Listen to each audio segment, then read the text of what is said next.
Dan here, D Speed Shop. So instead of being under the lift at home, we made the trip out to, well, we're under the lift. Yeah. There's just not a car on it. Yeah, right. We can fix that real quick. So we're out at Speedway Motors. We drove all the way to Lincoln, Nebraska. Beautiful drive, beautiful town you have here. We met the local law enforcement. Well, actually we didn't, but some of the representatives here did. But everything's been going good. So we came out, and this morning, actually it was a blast. They let us work on this. We pulled the motor out of this thing, 67, whatever, Chevy 2. That they had built a couple of years, 4 years ago, whatever it was. 2019. It's been a lot of years. Dating ourselves there, Joe. But so Joe is with us, and it's funny kind of how we met and became fast friends. So it was whatever power tour it was, 21. The stickers maybe? On the windshield of that Chevelle. 20. So that was the year that I went. Did you come with me the whole time? We drove down. Sorry. I only flew once. Danny, so usually Danny flies in. I do all the hard work, eh? But so anyways, we went to Georgia to work with Newbern on his buddy Brandon's 57, and you guys were involved with a whole bunch of parts. Mm-hmm. So that was like a whole week thrash, and we built that car, and then you guys showed up the last day, and took all the credit. We showed up after all the work was done. Yeah, you showed up for the barbecue, I think. Actually, we ate free barbecue and cake. That's how I met Joe. Who's this guy? Yeah, I'm just dirty top to bottom. But anyways, we became kind of fast friends, and you guys went on the tour, mm-hmm. and you had a couple of days where you were right in the action, and were gracious enough to let us park our pile of junk in their little area. It's a cool car. The Nomad, the black Nomad. And and we just kind of had a good time. We hung out, went for dinner, this and that. And that blossomed this fantastic relationship we now have, which I call him at all hours of the night and all sorts of things like that. And he still answers, so as far as I'm concerned, that's on you. But I think you only did that once. Yeah, I think it was when we were doing something. But you still answer all the time, and you still text back. So that's like the litmus test. If you keep answering, it's on you. I know I'm the problem, but anyway, so since then, we've kind of, every part I've been buying and all this stuff, if I have questions or whatever, you're more than gracious to answer them and coach me on the right way and all that sort of stuff. And kind of you've been there, done that for a lot of things. And you have this giant warehouse of whatever part you might ever need. And have done the research and all that stuff, so I sure do appreciate that. But anyways, we were out here, we were working on it. We thought we'd kind of sit down and, BS around a little bit about hot rods, which we've actually been trying to talk. And every time Danny's like, save it for the podcast. So now when we know what we can talk about, it's probably going to be awkward. We already covered everything. Yeah. So I guess I just got some Joe questions. How long have you been at Speedway for? So I started in 2007 and started I thought you were in high school then. I was 8 years old. Okay. I started at like the bottom of the totem pole, taking calls. And I was like the 1 p.m. to 9 p.m. shift or so like dark call center, half dark, everybody's gone home, and I'm there taking calls. But I absolutely loved it because I was talking about cars with people, which is what I was doing even when I wasn't getting paid. And so like they're gonna pay me to talk about cars, and to help people like build their hot rods. This is great. And did that for a while, and then I actually left, got married, traveled around, went to McPherson College, which is, if you're not familiar, a small college in Kansas that has a 4-year automotive restoration program. Oh, wow. So you have a bachelor's degree in automotive restoration, basically. And did that, and then I went and worked at a hot rod shop, and then the engineering department here was expanding. I missed Lincoln because, as you say, it's a great town. Yeah. And so me and my family moved back, and I've been here ever since. So that was 2014. So I've been here now 11 years on this last stint. Worked in engineering, building race cars, basically, and now work in marketing, where... So did you start the marketing side kind of early on when we had met? Was that one of the earlier things, or you been doing it for a while before? I've been doing it for a little while. Yeah. I think around 2020 is when I moved over to marketing. Okay. In engineering, we had... I started at a really cool time in engineering because we were developing this G-Comp suspension, and basically the drawings were done, the parts were being manufactured, and we had a 65 Nova that we were kind of bolting the parts on as like, this is our test fit to make sure it all works. Yeah. And that was when I started over there. So the G-Comp stuff's pretty new then in the grand scheme of things. Within the last, I guess, well, it was 2014 when I started doing that. So it's about 10 years old now at this point. Giving her on that. And so that was like the first thing that I did was build this gnarly, low Pro Touring Nova with it had a 454 small block from Blueprint. Okay. And it was nasty. And then it evolved into, we started like autocrossing it as a way of like proving out the parts. You know, it was like, you know, engineers talk about like a cycle test. I mean, that's what autocross is. It's a full input in every direction, all at once, you know, and then over and over and over and over. So that was how we sort of made those parts better, was by just beating them with a hammer weekend after weekend. And so I did that for a while, and then came over to marketing, where now I get to build this stuff on camera, you know. Which is super cool. So this, like, I don't know how maybe it's going to show up, but this is like the set, I guess, for lack of a better term, for a lot of your videos and what you're showing and stuff like that. And I always I was making fun of Joe before. Well, not just before, quite often, but it's because we're buddies. But we were talking about it and how, like, you're the guy who's like on the table, here's the part, here's or interviewing the guy or whatever it may be. And which is how a lot of people know you, and I feel like I know you as like this down and dirty hot rodder. And I think that's kind of cool how it's like, I see both sides of it. It was kind of neat. And I know you're at the shows, and I'm sure a lot of people do think that. Right. But for everybody watching on TikTok, you're like a real normal hot rod guy. And like, it's not just, you weren't just put in front of the camera to show, like, you actually know what the heck you're talking about. If all I had going for me was my on-camera skills, I would not have a job, right? And your looks, Like, I, you know, live and breathe this stuff, and have since I was a little kid, you know, so I feel like I have my dream job. Like, when I was a little kid, we would go to visit my grandparents, and I would be sitting in the back of the car with car magazines, and we would drive by a junkyard, and I would see, you know, this was a long time ago, so you could see like a 57 Chevy in the junkyard, and I'd be like, that car. And then I would go to my magazines, and I would put those valve covers on it, and I would put those wheels on it, and I would put, you know, and so now I kind of get to do that for real, for a living, you know. Well, and that's the one thing I've learned here now in dealing with you guys. I mean, we talk a lot more, mostly, I mean, obviously we're in Canada, so shipping and stuff like that's a little bit different. So we talk about a lot of different things, but everyone I talk to here is like, it's like fast friends, because everyone's like a diehard hot rod guy or car guy, whatever you want to call it. Whereas, I mean, you go to your typical, you know, whatever parts store, that's not always the case, you know. Whereas here, it's like, here's what I want to accomplish, and you're like, we can figure it out. Well, like, here's three things that don't go together, but with this, this, and this, boom, you know. You go into the corner parts store, and you say, I need. I think my last one was, I need a hub seal for a 46 forward rear end housing, like. What? You know, but here it's like, you know, you'll have a guy who's on the phone who has the catalog, and he'll tell you the seal number, even if we don't have it. You know, he'll tell you the seal number so you can go get it. Well, right? And that's the thing too. I mean, like, not everybody should have the catalog here, because like when we're talking about the Model A, and I was like, well, I want to put 3 pedals in it, this and that. And you're like, oh, you need part number, and you knew it, right? Well, because I did the same thing. Did the same thing, yeah. But it's like, so now it's just like, boom, here it is. And it's like, oh, okay. And it's, you guys have kind of been there, done that, and you know what works, you know what fits together, you know what doesn't. And that's kind of, it's such a different world. That's the cool thing about working here. Like, I learn something every day. Like, this sounds cheesy, right? But like, I learn something every day I show up here from all of the people that I work with. And I realize, you know, like, having been in the industry now for kind of a long time, that the more I learn, the more I realize how little I know. You know, and you know what I mean? Like, I know that very well. You pick up a rock and you think, oh yeah, well, I understand that. I totally understand how to, you know, do this. And then you'll meet somebody here who knows that thing inside and out, because they've been doing it for 40 years. And it's like, whoa, you know, and that, I think, is like, that's one of my favorite parts about my job, is just the like sheer amount of knowledge that I'm around all the time and get to absorb from the people that I don't experience that. Usually it's just me. I'm the smartest guy in the room when it comes to cars, and that is a problem. No, and that's awesome. And you know, you guys have a lot of kind of all sorts of stuff here, which I love. You got some real fancy stuff, and you got the hot rod racy stuff, and then, I mean, you know, you accept our with open arms. So all our junk could be here and leak on the floor, and they didn't even judge us, right? You know, so you have, like, you're giving me a complex about this thing, and how, like, oh, can't scratch the paint, oh, you know. But I think that you don't give yourself enough credit.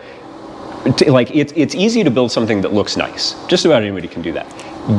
It's hard to build something that actually can go. How many miles did you drive to get here? Yeah, it was 1,600 miles. In a straight axle gasser that you built. The whole thing. You know, that I built. That's a very, That's what I'm saying. Like you need to give yourself some credit because that is hard to do. And you know, having done it and having failed, it's like I know that's hard to do. You know. Well, and that is it, and that's but that's what Hot Rod's all about. And I think that's where everyone here gets it, and I like that. And just, I mean, you guys and the whole team, we get a few people behind the camera there, but I mean, it's one of those things. Everyone just kind of gets it. Like Hot Rods are a pain in the butt, but you gotta make it happen, kind of at all costs or whatever. Yeah. And if it was easy, what's the point type thing. So no, I think it's been a blast being here. I love working on this thing. Like it's like the nice version of Danny's car. And I've said it on our other video, I think I said it in your video, I'm gonna say it in this one, I'm gonna keep giving these guys a hard time. I've invited myself back to put the motor back in when it's done. Is that happening in 2026 or 2029, or I mean, I don't know. This car had it was just a bad timing. So we built it in 2019, and this car was on, so it was Week to Wicked, so it was on the Motor Trend channels. And then this car was on the second to last cover of CarCraft magazine. Oh, really? Next issue, they shut it down. And then pretty much immediately after that, COVID happened.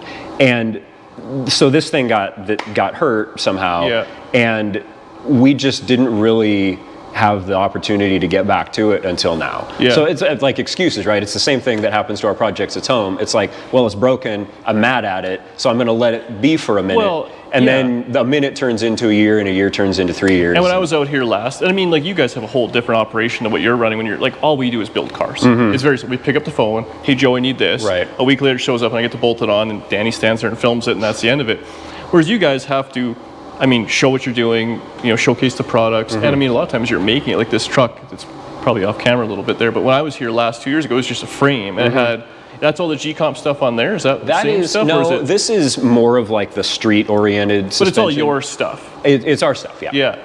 And that's the cool part now. So I've been a believer in it. Well, we learned on doing the videos where I was taking stuff apart, you're putting in new bushings and this and that. Well, it's boring, nobody cares. It sucks. And I mean, we're talking about cars now that are 60, 70 years old. They've had a tow hook on them, they're bent to crap. So I just put control arms on everything now. It's just cheaper, easier, what's your time worth? And now looking at the stuff you guys have, I mean, I don't know how many Speedway control arm disc brake kits I put on, just because it's and I just buy the generic stuff, whatever. But now I'm looking at all the stuff you guys are doing, and it's cool. And I mean, it's like road racy and like a little bit of that inspired, but you tame it down enough for the street, so it's not twitchy and all that stuff, right? Like Well, that's so like the G-Comp suspension, like I was talking about with that Nova, you know, that has sort of evolved into a whole product line that's meant to be sort of pro touring style suspensions. And they are set up to where you can dial it up to 11 on an autocross car with like some of those cars where they have 355 tires on all four corners. And you know, you talk about like a strain test on stuff, right? But so you can set it to kill, and it's does great on the track. It's, you know, kind of miserable to drive on the street. Or like kind of the same geometry, you can dial it down and make it something to where you can actually enjoy. You know, it feels like a new CTSV rather than feeling like a race car that kills. Yeah, you can huck it around corners and have a good time. But yeah, like that was a lot of engineering, R&D, development time, testing it on those autocross cars. You know, revising it, improving it, and so on. And then they manufacture it all here in Lincoln. You know, I got a bunch of questions about that, but Danny's camera, I could see it's going to melt. You have an episode up, right, of your... So I put my Model A together. Okay, we're back. Danny's, you know, told us what's going on here. But do we need to segue at all, or are you just going to like edit that? Fade to black, I think is all she does there, and we're good. I think there's going to be a cut. So I bought this Model A, and Joe is like my Model A mentor. I'm going to call it that. Right, wrong, or otherwise. But you gave me so much good advice over when we went to Deuce Days there and a few months ago, and you're like, just go look at, you know, take pictures of the cars you like, and then after go back, and this is the number one thing I took from it, was to find a trend of, hey, all 5 of these cars had this same thing or whatever on it. And that's where, here's my problem with Model A's. They're just like Tri-5 Chevys. You could have 6 of them, build them all totally different, and love them all. And I already have that problem with Tri-5 Chevys. So I don't need... So is this your gateway hot rod? And I'm hoping it's not. I have in my head what I want for a hot rod. And we did this thing when I first got it. I do like a little graph, and it was the cool and struggle scale or whatever it was, or suffer. Suffer and cool. Suffer and cool. And for me, it's going to be cool at all costs of suffer. Right. So that's the hot rod I want to build, which I might regret, but I also don't think I'm going to put as many miles on. Like, I'm not going to drive that thing down here. Well, maybe, you want to go with me. But I want it to be so cool, and my concern is that hot rods can go so many different ways.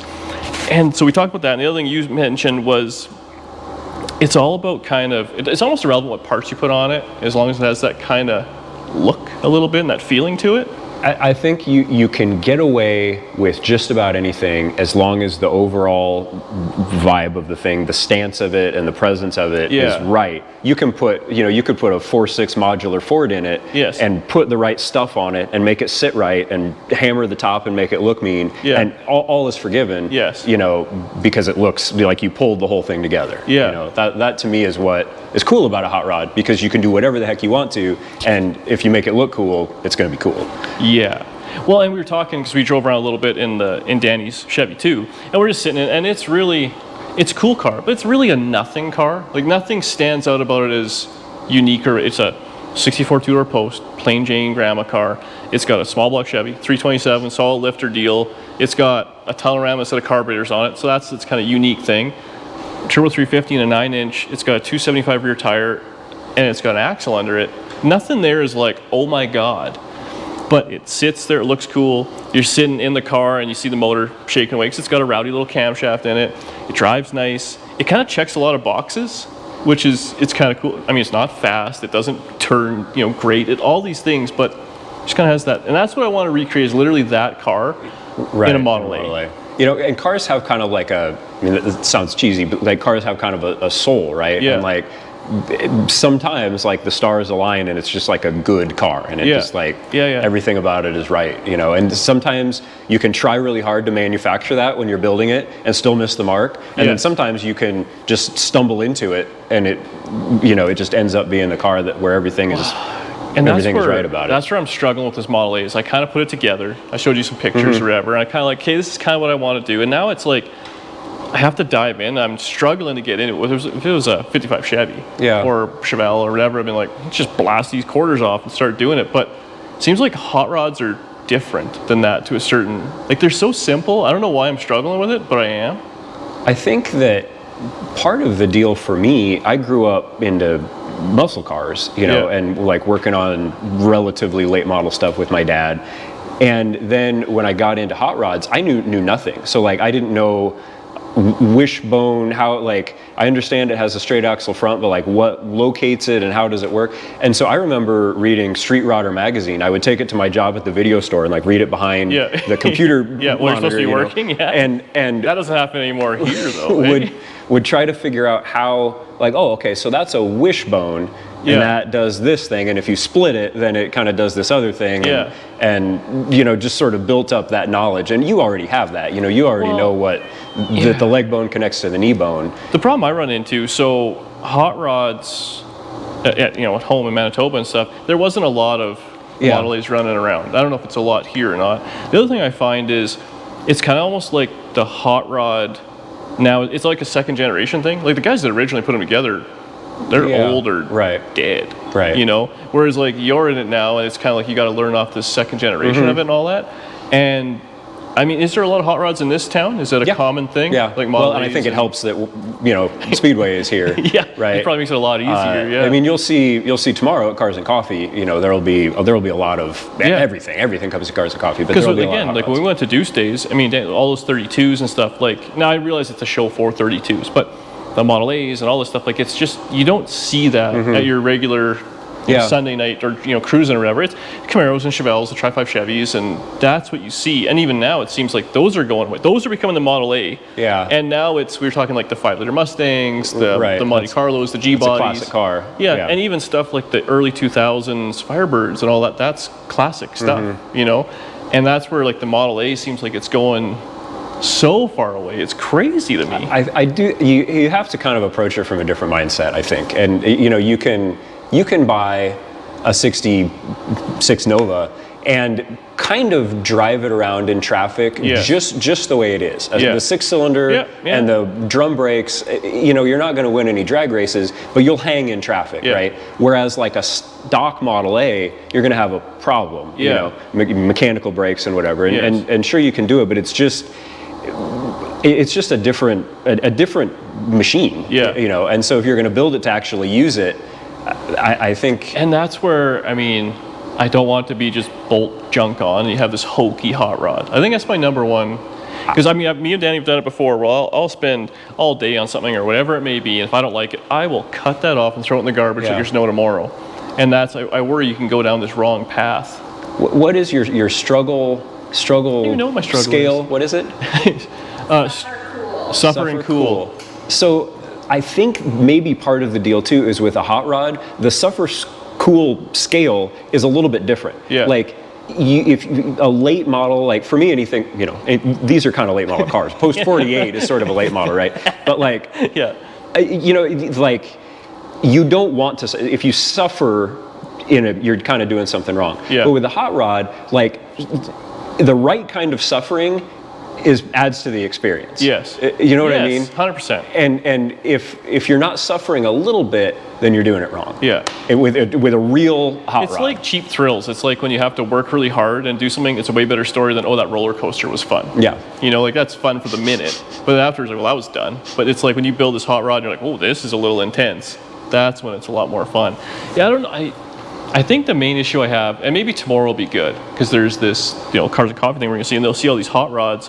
And maybe we can walk a little bit together if you got some time. I know you'll be busy, but you know, this and that, and ask some questions, because I have in my head kind of what I want, but then figuring out how it works. And I'm already running into roadblocks. Like, so my 31 is sitting on this 32 rails. Well, how low I want to sit, it's already up against the frame. And I'm like, well, what am I going to do? And it already, like, it pinches real narrow where the diff is supposed to be. So like, is this thing going to have either 1 inch of travel, or am I going to have to cut that and like do whatever there? And then, you know, the 32 rails stick further back than the body of the 31. I guess because the fuel tank was on the 32, right? So all I did was I blitzed out the inner structure until it sat cool. And I'm like, am I ruining this? Like, it's what I like. That is the thing that I love about hot rods. Again, going back to like a muscle car era car, if you chop the top, like it might be kind of bad. Like, you know, you have to sort of color within the lines with a 60s, 70s, 80s car. A hot rod is there's no rules. It's like a sculpture. It's more like a sculpture than it is a car. And so that's a good point. There are rules, but they're different. And so if it's the only rules, I think you do whatever you got to do to make it sit and act the way that you want it to. You know, I think that there are ways that guys have been doing it for 100 years that you can look at, and I think you need to understand the rules before you break them. But I think that part of building a hot rod is breaking the rules a little bit. The other thing with hot rods, well, for me, it's like your 48 year, like, it's when you start putting modern stuff on a hot rod, they lose it for me. I'm not a huge fan of those, but whatever, it is what it is, teach their own. But the other thing is, when I've seen a lot of cars just like you, and it seems like sometimes the hot rods are the sketchiest built ones sometimes. I'm like, this doesn't look like it would make sense, either bump steer or like single shear stuff and all that. And as rough as some of the stuff we have is, I do believe it's safe. Like that Chevy, you know, too, Danny drives it all the time, and I mean, it's got disc brakes in the front, it's got like all the things are done to it, you know, dual pot master, you know, it's got seat belts, so it's a relatively modern car in a lot of ways like that. And I'd like to, I guess, kind of incorporate some of that of a hot rod without it being goofy. I think sometimes people take they're going to build a patinaed car or a traditional car and use that as an excuse to do sketchy stuff. And I think that a good hot rod is going to be one that you can drive and not worry about it like actually causing an accident. Well, and I guess when I talk on like a suffer scale, I want it to be, if it's too hot, so be it. If you can't see the best because it's chopped and you're sitting goofy, you know, if your pedals aren't exactly where you want them, like those are the kind of suffer I'm talking about, not the, oh man. You need to be the only one suffering, not the guy that you drove into because your brakes don't work. No, exactly. No, that's good. I guess I got a lot of questions tomorrow. We'll have to look around and see What's the part? I love building hot rods. And your car's gonna be a remote too, right? Maybe. Well, it's on camera, so I want to see your car. One way or the other, I'm coming over to see it, so we're gonna figure it out there. What is Joe's car? I don't know. So I have a Model A2 sedan. Yours is a what, 30? 31. Okay, so mine's a 30. Yeah. And it was body in a field kind of thing, you know. Yeah. And it was my first post-college, real grown-up paycheck. I blew pretty much all of it on this Model A body. And that kind of set the course, right, for everything that was to come. And then I've just been building it slowly over years and years and years because I had a family and, you know, all of that kind of stuff. And just finally here recently have been able to drive it. Yeah. And it's basically like the rough sketch of a Model A. Yeah. Like it's bare metal. You know, everything is pretty raw at this point. Are you keeping it bare metal like that, or are you going to paint it? I would like to paint it eventually. It looks cool. I like the look of the bare metal, but it's kind of a bit of a nightmare to deal with. A bit of a, you know, I want to drive it, and like bucket list thing, I want to drive it to Bonneville, right? And I just don't want to be driving. Guys do it, right? But I don't want to be driving a bare metal car around on the salt kind of thing. So I would like to seal it up, do it right, finish it relatively nice. And so like it's got. Like this is where my Model A knowledge is going to show. I don't have a whole lot. So you built it so like it has the steering is like inside the like it has the cowl steering, and it's got like the big arm out the side. Right. So you had to build all that stuff. So that was some of that stuff was actually prototype stuff that we developed here because we have a kit to mount up that box and send the pitman arm out the side of the cowl. And what it is a Mopar. I'm not a Mopar guy, but it's like a Roadrunner box, and it's got kind of a long nose on it, where from the input over to the pitman arm. So if you can't afford a real, why am I blanking on what they're called? That's embarrassing. The real as a old true school. hot rod guy. The real old school cowl steer Schroeder. If you can't afford a real Schroeder box, this is kind of like the poor man's Schroeder box. And it's an aluminum box, and it kind of has some fins on it and kind of looks cool. And then we sell a kit to basically bolt on where the pitman arm should go and go out the side of the cowl, and then the pitman arm is outside the cowl. And it's a lot of work because you got to build a whole tube structure under the dash to support it, but it gets everything out of the way of your feet. You know, with a true like an F1 box down on the frame, then the column tube is right in your way all the time. And that's where I'm struggling too. Like I sat in my car with like a little rolly stool, and I'm sitting like where the back window is type thing, you know, and I have my feet out, and it's not too bad, but I mean I got big feet, and we start looking, the transmission's right there, and you got to build this tunnel, and it just, if you put 3 pedals in it, it becomes tighter and tighter and tighter. You know, the hot rods, it tends to be one of those things where everything is 1/8 of an inch away from everything else. Which is part of what makes it fun. It's kind of a challenge that you got to solve. Well, because I had that little Cobra kit car for a long time, and to drive that, I would take my boots off. I pulled the seat right out of the thing, and I just put a pillow down. I was sitting on that's how I fit in the thing. And I was like, okay, that was cool. Like I got past it. I mean, we didn't drive that cross country, and that's what I'm just trying to accomplish, I guess, with these hot rods and stuff like that. So there have been lots of big guys who have built hot rods that they fit into. You get the seat low, you get it back, you get the pedals where you can get your feet on them, and you get to build it for you. So well, that's just it. Build it for me, I guess, is the problem. I just gotta start. I guess every time I message you about why this motor isn't done yet, just ask me how the Model A is going, and I'll be like, okay. Fair. What I think I might have done kind of the same thing that you did. Like I got myself into kind of analysis paralysis, and that's where I would just sit and stare at pictures and, oh, do I want to do this? And oh, do I want to do that? And then finally, after years of collecting all these parts and trucking this thing around with me from state to state, I think it was during COVID where it was like I gave myself, from the time that I put my kids to bed at 8 or 9 o'clock until as long as I could keep my eyes open, pretty much every night of the week, would go out in the garage and just work on it. And if you approach it as like, I have to get the pedals in it tonight, that's my goal, then you're shooting yourself in the foot, because you're going to encounter a problem and you're going to get discouraged, because it's just like building anything else. But like, I forced myself to do that. I'm going to go out and I'm going to work on it, even if all I do is clean the garage, or even if all I do is take a Scotch-Brite pad to it for 15 minutes. That's the classic, though, right? People always ask, eat the elephant one bite at a time. People always talk about one thing a day. My issue is, I guess, parts. Maybe I'm excited to go through the warehouse here and we'll see, but like if it's, usually I don't have the problem of your analysis paralysis. Like I am in there zip cut. You're just going to do it, yeah. But I don't have any parts to replace it with. And I guess that's my issue. I have to get a load of parts. Oh, camera's tired. We're on the travel cameras, so we have to let them cool off and go one at a time there. Okay, so Danny's, as she always does, telling me exactly what to do with every single thing here. So it's not as fun because I can't see your face. I always love that. But so we've talked about a bunch of stuff there. Now we want to know right about Joe. So, oh God, here we go. I can't wait for your wife to watch this. I'm excited for it. But so we talk Model A's and stuff like that. You have a truck similar to this one, Outback, which you've been driving for a while. Long time. So I guess we want to get into, and Danny made a really good point in our intermission about how people always ask me all the time how you get so much done and this and that or whatever. Well, I've said I'm always addicted to hot rods. We don't have any kids. Danny's out in the garage all the time. It's pretty simple for me. Just instead of watching TV or the kids' baseball practice or whatever, I work on hot rods. Right. That's all it is. I'm no better than by far no better than anyone else, but I have more time, I guess, more free time and stuff like that. And she made a good point where you have a few different hot rods, and like you said, you've now done college, family, kids, wife, the whole deal, and you're still accomplishing all these other things. It's just a bit of a you got a few things in the way. You just have to be patient. And I think that I have found that the more, for one thing, the more time that I'm sitting with a baby asleep on my chest is time that I'm on my phone or in a magazine, ooh, I like that, ooh, I like that, ooh, I'm going to do that. And so it gives you a lot of time to think about what you're going to do. And then when you actually get a chance to do it, it seems like it's worth more.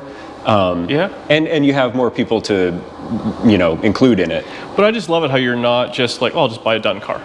It's still important to you to have, this is my car. Somebody this is asked me my that truck. The other day, if what's your favorite car? Somebody asked me, what's my favorite? Geez, there's no way. I could give you a list of 100, but I think I said I could give you a top 5, and the top 2 would be hot rods. One would be I want to do a 32 5-window, and then I want to do a Pearson coupe style 33, 34 3-window, just hammered super, super hard, track nose real low, and the guy who was asking me, well, would you have them built or would you build them? I would build them. Even if I had unlimited resources, I don't know that I would feel like it was my car if I paid somebody to build it. And there are people out there who are infinitely more talented than I am. There's lots of shops that I follow and guys that I know through the business that are I'm floored by the stuff that they build. And it would be a much better car if I paid them to build it, but I wouldn't feel like it was mine. Yeah, I've had that all the time. People always ask me, where'd you get this from? What do you mean, where'd I get it from? The field, and then now I built it and it's on the road. It's not that's Bill's old car. Yeah. I'm not saying that's bad for her. I do cringe at that. I just like that. We're no, this is mine. Right, wrong, or otherwise, it's mine, you said, right? I am really glad that people pay shops to build cars because they're sort of like patrons to the arts, and the industry needs that too. Yeah. And I just don't know if I could do it. And that's just the way that I'm wired, and maybe that's for better, maybe that's for worse, I don't know. I like screwing stuff up the whole way through, oh, that was a mistake. All right, well then you kind of go again. You have your buddies rip on you and kind of carry on. So how long have you had that truck out back for? So that was kind of that sort of opened the door, that truck for me. So I grew up, my dad was a mechanic, told me stories about having muscle cars when he was a kid. And, so I sort of grew up on this American Graffiti style vision of what my dad was doing, drag racing his GTO in the 60s. And he always helped me with my cars, and then in college I drove a 76 Monte Carlo that was just the worst Monte Carlo you've ever seen in your life. They're all rusty, but this one was really rusty, and it got to the point where it was so sketchy that I could just barely drive it anymore. So it's well, let's build something, Dad. Let's build something together, and that's a little bit less sketchy than the Monte Carlo, but I can still park outside my apartment complex and whatever. And it's fine. You can rock chips. Who cares? Yeah. So we bought this '69 3/4 ton. What I really wanted was a C10 short box, 67 to 72. I loved them since I was a little kid. I had little drawings on the church offering envelope that I made of them when I was a little kid. I hope you put those in the church offering plate. please. Yeah. As like a prayer. Yeah. Like, please. I kept the money for the truck, so sorry. Yeah. I'm sorry. Yeah. And so anyway, I always wanted one of those. And then, of course, short boxes, even then, this was 20 some years ago. Even then, short boxes were just out of sight. And so we bought this $400 3/4 ton that was sitting behind the local transmission shop and shortened the frame, which I know people get mad about, but we did it because it's what we could afford. Yeah. Shortened the frame, I couldn't even afford to buy like bedsides, short box bedsides. Yeah. So we found this 68 in the junkyard that was a real short box, and everything else about the truck was just totally awful. But the bed was like reasonably straight. Yeah. And so we dragged that home, and you can see it's a steel bed floor, so there's like the hat channel below the bed where it had rusted there. Yeah. And like we just kind of broke some pieces of metal to go in there. That, and you can see the MIG weld seams and stuff. And it looks sketchy. You look at it and you're like, this guy's a hack. But there's a story. That was me learning to MIG weld, right? Like that was my dad teaching me to MIG weld. You've had that truck that many years? I've had that truck since 2004. Holy moly. And it's been on the road like that since like 2006. Yeah. Basically just like that. Those wheels, when I graduated from college, my parents gave me those wheels as a gift. Yeah. It's got lots of that family history kind of stuff. That's very cool. All of my kids, the first old car that all of my kids have ridden in was that. Yeah. When I was at McPherson, I stitched the seat cover, which now needs to be restitched. Yeah. But, so it's kind of like an autobiography at this point. Oh, wow. And so. Yeah, you're making me feel all sentimental. So, like I feel bad now. Like I have my 47 Chevy, and I've had that for probably since the same time.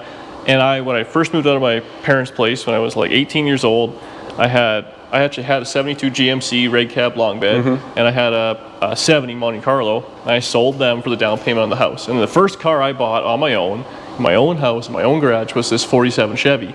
We still have the bill of sale. Yeah, I still have it all. Oh, yeah. But now it's sitting behind the house, and I feel like I need to do that and have a story with it. Because now I'm going like I just bought a 71 Monte Carlo just 6 months ago, and I'm like buying back the car that started it all when I got my first place and all that. And actually, I know the guy who has my 72 GMC. He won't sell it to me. It drives me crazy. I've offered him way more money than it would ever be worth, just because I want that truck back. And it's got comments about how he has your truck. Oh, he lets me know. He's like, I'm just working on your truck today or whatever and stuff. I'm like, just give it back to me, man. Like, come on. I'll buy you another one. I'll buy you a nice running one in exchange for this one that's a pile and is rotted out. But, well, that's cool. So what is that thing? It's a stick shift, eh? No, it's a it's a floor shift. It's one of our detent it looks shifters. Cool there. I think I even have a 3-speed ball on it. Just because I like the shift ball so much. I need to like sand the shift pattern off of it. But the ball has such a cool patina that I just had to. Anyway, so it's a turbo 400. Bought it. I wish it was a stick shift, but I bought it from the transmission shop, and that was the best part of it, was that it had a fresh turbo 400 in it. 20 years ago. 20 years. Well, so it was fresh, 20 years ago.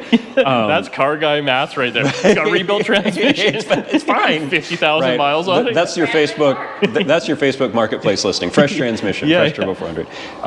But yeah, like that engine. The first loan I ever took out from the bank was to put that Reman long block 350 in it. You serious? The bank gave you a loan for a motor? It was a personal loan, a $2,000 personal loan for the Reman engine from the parts store. Or? That was pre-marriage. That was very single. Priorities straight. Very single Joe. Yeah.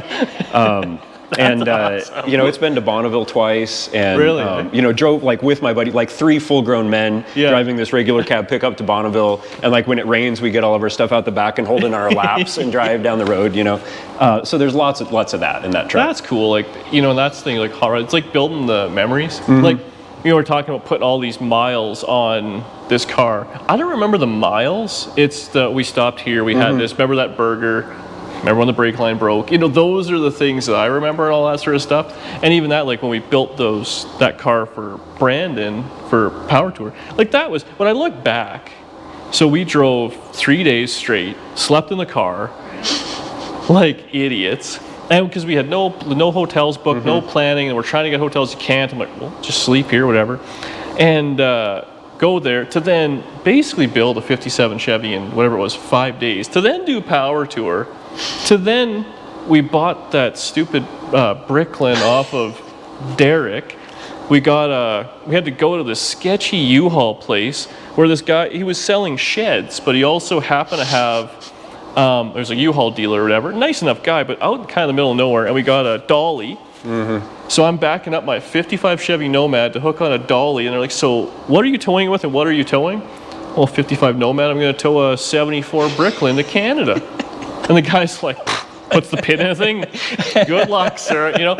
And we go pick this thing up, strap it down, and now we're driving through the Tennessee mountains or whatever with all this stuff. And I mean, when you say it out loud, you're like, that's ridiculous.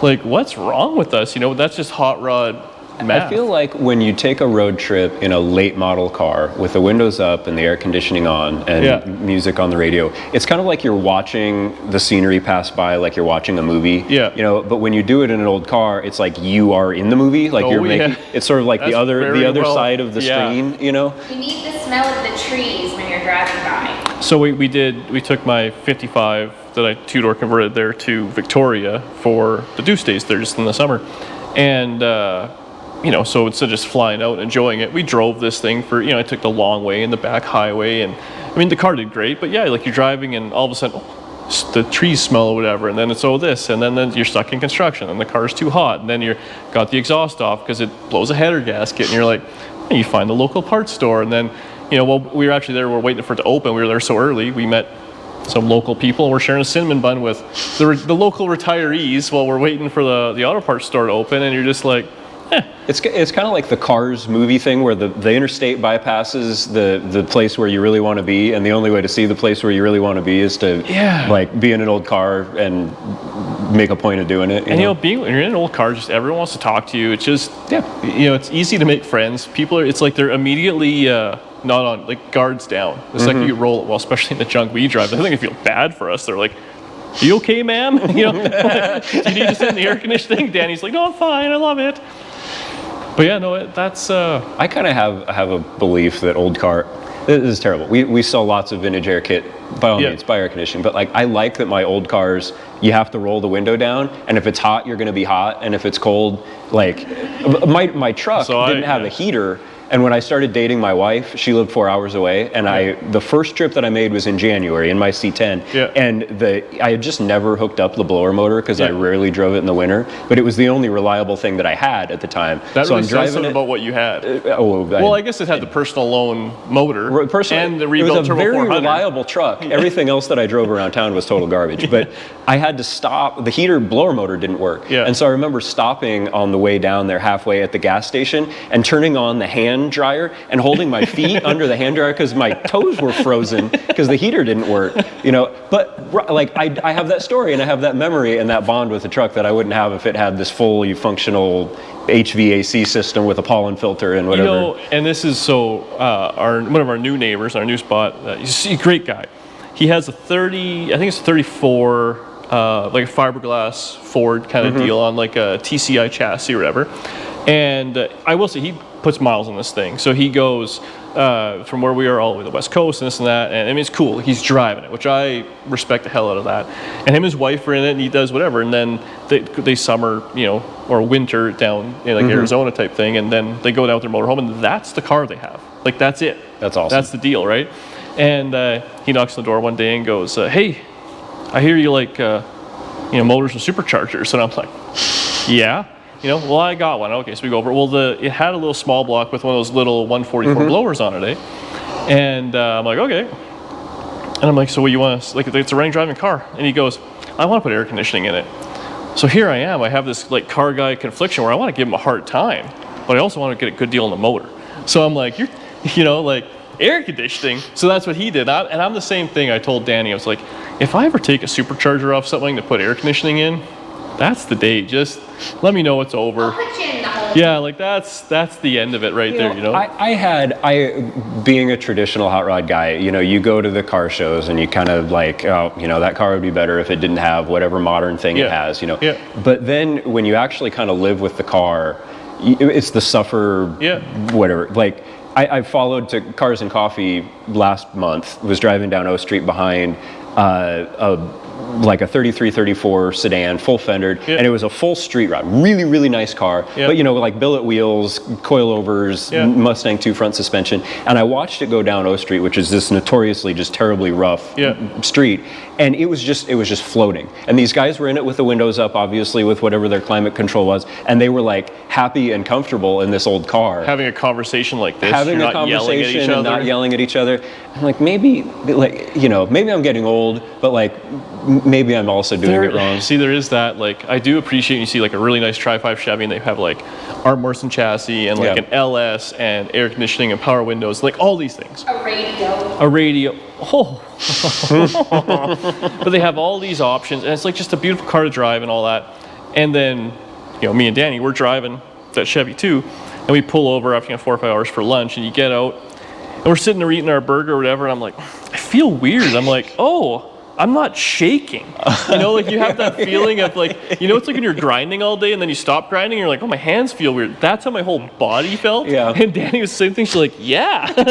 And I'm like, well, maybe this isn't, like, it's a cool story. It's kind of funny to say, but it is ridiculous. Well, you get out of the car and you're yelling at each other first. Oh, yeah. You've been yelling for the last 3 hours. Yeah. Yelling out of love. It's not even like a fight. It's just, it's a volume thing, you know, like. And I guess there is something to be said for it. And that's, well, I guess we'll finish it with this, but that is kind of the cool part about hot rods, is that you literally, like at this Cars and Coffee, I'm sure there's going to be a down and dirty Model A, just like, you know, ridiculous exhaust out the side, just the guy's white knuckling it. And there's probably also going to be the guy that has fancy chassis, this and that. Like you said, driving here, like, oh, it was a little cold in the morning, and the way home I'll have my air conditioning on, you know, and carry on with his Bluetooth to his phone. And that both are in the same thing, and probably both dudes will get along. Well, it sounds overly diplomatic, but like that's the cool thing about doing what we do is that you can build whatever you want to. Yes. Like it's a cliche. Like if you like it, then you did it right. Yeah. You know, if you like kind of suffering because that's part of the experience that you want to have. Yeah. You know, that you do you, and I'm going to get that because that's how I am.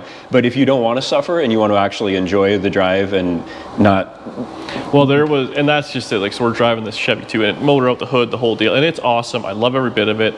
We're stopping for gas, and one of this guy, we met a welder guy who was from Texas. He's from Louisiana with a Texas truck and this and that. He's like, I love this thing. He's talking about this and that, and I'm telling him like, man, I will toss you the keys if you want to let me drive this truck the rest of the way, because I had had enough at that point. It was hot. I don't know why. I had a moment. We got gas, you know, and carried on, and it was fine in the end. But you're like, it's all over the place. And that is the fun part about hot rods. What matters is that both versions of that story, the guy with the air conditioning and the people with the supper, are each enjoying the experience exactly how they want to be. Sometimes I wish I was looking at the idiot like me through the air conditioning car now that I think about it. Maybe I'm coming around. All right. Well, let's end it there. Thank you so much for your time. We're going to do a little walk around, check this place out, and carry on with our day. Thank you, guys. Thank you. Also, buy merch at ddspeechshop.ca. Oh, there it is.